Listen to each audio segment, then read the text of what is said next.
Dans l'épisode précédent, je vous ai présenté le retable d'Orlier et surtout la partie du retable lorsqu'il était vu fermé. Ce retable d'Orlier vient de la commanderie des Antonins d'Issenheim et c'est vrai que normalement et la plupart du temps, il était vu ouvert. Donc ouvert avec cette nativité, la Vierge à l'enfant et Saint Antoine.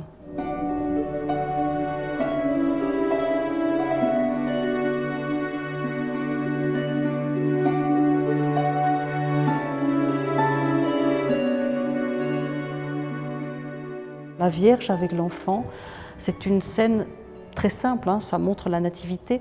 Là, Martin Schongauer reprend un des grands textes de la littérature mystique, qui est un texte du XIVe siècle de Sainte Brigitte de Suède, qui raconte que dans ses rêves, elle a vu la Vierge enfantant.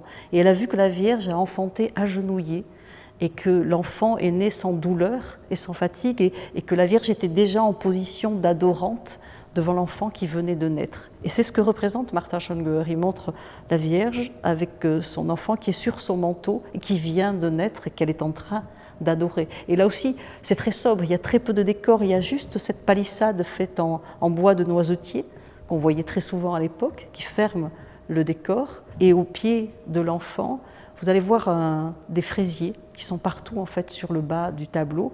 Et ces fraisiers, là aussi, vous les regarderez de près. Il y a d'autres tableaux au musée de la même époque où on voit des fraisiers, mais ça ne ressemble pas à des fraisiers. Là, ça ressemble vraiment à des fraisiers. Le fraisier, c'est symbolique en fait de la fleur blanche, de la pureté, sur un fruit rouge. Le rouge étant le symbole du sang et donc de la passion du Christ. Donc ça symbolise la passion du Christ et vous l'avez représenté de façon très naturaliste au pied de la Vierge. Et donc tout ça, c'est aussi la force de Martin Schongauer.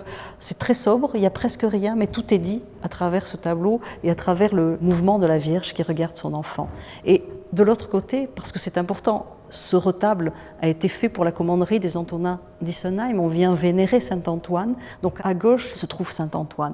Donc c'est le saint vénérable, l'homme qui a vécu dans le désert. Donc c'est le grand vieillard avec sa longue barbe, donc il est facilement reconnaissable. En plus, à ses pieds, vous regarderez, il y a un petit cochon. Le cochon est très vite devenu l'attribut de Saint Antoine qui vit dans le désert. Donc c'est ce saint égyptien de la fin du IIIe siècle et du début du IVe siècle.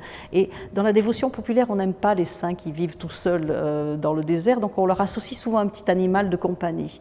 Et peut-être est-ce que le sanglier sauvage qui venait tenter Saint Antoine dans le désert a-t-il été transformé pour devenir un cochon? Toujours est-il qu'il y a carrément une histoire qui raconte qu'un ange est venu porter à Saint Antoine un petit cochon pour lui tenir compagnie et que cet ange en plus assurait la nourriture du petit cochon. Donc le cochon est devenu l'animal de compagnie de Saint Antoine, mais mieux que ça, et ça se voit dans ce tableau, les Antonins, de par l'histoire de leur saint patron, avaient le droit de laisser aller leurs cochons dans les villes sans payer de taxes. Et ça, c'est assez extraordinaire, parce que ça leur faisait une économie assez importante. Mais pour reconnaître le cochon des commanderies d'Antonin de notre cochon, les cochons des Antonins avaient une petite clochette accrochée à l'oreille. Donc Saint Antoine est vraiment reconnaissable par son petit cochon qui est là, et puis il a aussi le livre de l'ordre, et à ses pieds, vous avez un personnage beaucoup plus petit. C'est effectivement Jean d'Orlier, le supérieur de l'ordre, celui qui a commandé l'œuvre, donc il ne peut pas être de la même taille que le saint, ce qui est normal, et Jean d'Orlier, il est là puisque c'est lui qui a financé le retable, qui l'a commandé,